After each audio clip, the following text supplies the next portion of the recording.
n'y a pas d'évolution notable en termes de réponse politique, aussi bien au niveau des territoires qu'à l'échelle nationale. C'est un vrai problème qui entre dans le cadre des politiques de protection de l'enfance qui ont beaucoup de mal à devenir effectives dans notre pays malgré certains efforts. Sur la situation particulière des enfants des rues, ce que nous avons remarqué sur les 20 dernières années, surtout sur Casablanca, auquel nous travaillons, c'est qu'il y a un changement de profil de ces enfants. Ils sont de plus en plus jeunes, il y a de plus en plus de filles. Il y a aussi maintenant des enfants migrants, des enfants non accompagnés. Et ces enfants font preuve d'une très très grande mobilité. Avec l'urbanisation, il y a 20 ans, 25 ans, lorsque l'on travaillait, on pouvait repérer les squats assez facilement. Aujourd'hui, avec l'urbanisation, les squats sont des terrains vagues, des terrains abandonnés. Il y en a de moins en moins en ville.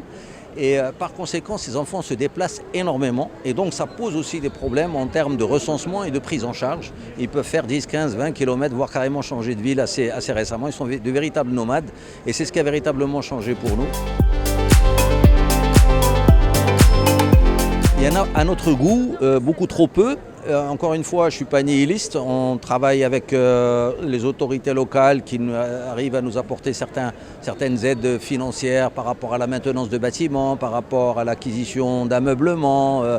Il y a quand même un travail qui se fait, mais ce n'est pas un travail, disons, qui entre dans un cadre pérenne de financement notamment. Ça ne permet pas de développer des actions, d'abord développer déjà les activités de manière générale, sur le moyen et le long terme, faute de visibilité financière.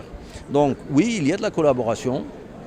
On fait tout en tous les cas pour qu'il y en ait, mais il n'y a pas une véritable stratégie, je dirais, sur Casablanca ou sur une autre ville pour dire bon, maintenant on va arrêter ce phénomène et on va s'y attaquer fortement.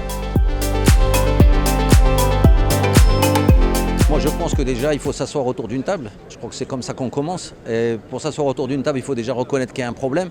Moi, j'ai un peu le sentiment que nous, associations, on considère que c'est un problème, mais je pense que les autorités ont d'autres soucis. Donc, il y a une question de priorité. Ça, c'est pas à nous de déterminer qu'est-ce qui est une priorité, mais je pense que s'il y a une véritable volonté politique, même si les moyens sont faibles, même si on ne peut pas tout faire en même temps, je pense qu'il y a des moyens de développer, en tous les cas, des dispositifs qui puissent faire en sorte qu'il y ait de moins en moins d'enfants des rues, dans les rues, parce que j'aime pas le terme d'enfants des rues, on ne l'aime pas, c'est des enfants qui sont en situation de rue, et c'est un groupe très très hétérogène, donc il n'y a pas une homogénéité. Donc voilà, il faut s'asseoir, il faut discuter, il faut réfléchir ensemble, voir les moyens que l'on a, et voir comment on peut les mettre en place au meilleur endroit et de la meilleure manière, parce qu'il y a une question de rationalisation des moyens qui est importante.